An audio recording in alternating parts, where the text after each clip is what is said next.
Bu Gareth Lloyd yn brifathro ysgol gynradd Cynarth ers 12 mlynedd ar hugain.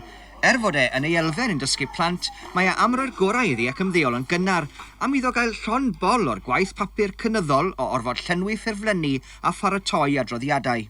Dyna beth sy'n digwydd mewn bywyd tro hyn, nawr yn dyfe. Mae dewid y term Saesneg yw accountability, ond ar ddiwedd y dydd dwi'n credu bod pawb am wneud i gorau mewn bywyd, bod pawb yn fodlon i weithio.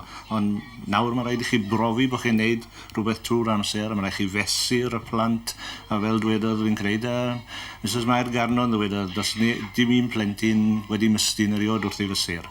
Mae prifathro ysgol gyfagos Llechryd hefyd am roi'r ffidil yn y to. Bu Donald Ramage yn y coleg gyda Gareth Lloyd.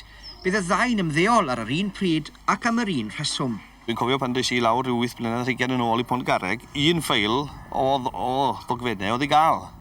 Ac oedd chi just cwblhau'r gwaith nhw, ac oedd y cyfan arall cael ei wneud yn y swyddfa. Dweud y gwir, oedd ddim hyd yn oed ffôn gen i, dim ond gyda'r nos ar ôl mynd gartre, o'n i'n ffonio os oedd rhyw broblem wedi codi yn yr ysgol, a oedd y cwbl yn cael ei bennu yn mano. Ond erbyn heddi?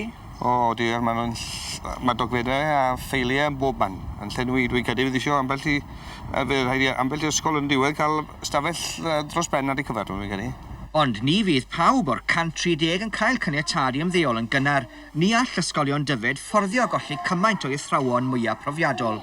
Na fedren, allan ni ddim. Dydyn ni ddim wedi rhoi y cynnig i'r cyfan. Dim ond i'r rhai sydd dros 55. Oherwydd gallen ni ddim y fforddio i gweld nhw'n mynd, achos dyma y rhai mwyaf profiadol, ac mae y profiad nhw yn werthfawr i ni fel sir. Os lle dyn nhw'n gwyno? Oes dwi'n credu, ond mae'n dibynnu beth ych chi yn teimlo beth yw cwyno. I cwyno fel y dwi'n i weld yw newid ar ôl newid yn dod a dim rhyddhad iddyn nhw fel bod nhw'n gallu ail gysidro i'w sefyllfa ac ail gynllunio ymlaen llaw. Yn sicr mae prifathrawon ysgolion cynradd wedi bod dan bwysau aruthrol ers 98, 99 ar ôl dechrau cyflwyno'r cwricwlwm cenedlaethol. Mae'r cwricwlwm cenedlaethol yn ddigon derbyniol. Mae yna rai pethau eisiau newid, mae nhw yn fodlon newid Mae just, byddwn ni'n meddwl, ta'r gwaith papur, dyna beth sy'n lladd hi. Dwi'n gwybod, felly mae yna bobl eraill sy'n gallu dod i ben o'r gwaith papur yn iawn, ond i fi mae yn fwrn. Dwi ddim yn gweld dim tamed o bwrpas o fe. Dwi'n credu bod e'n tynnu i ffwrdd o'n amser gallai i ddefnyddio'n lawer gwell i ddysgu plant.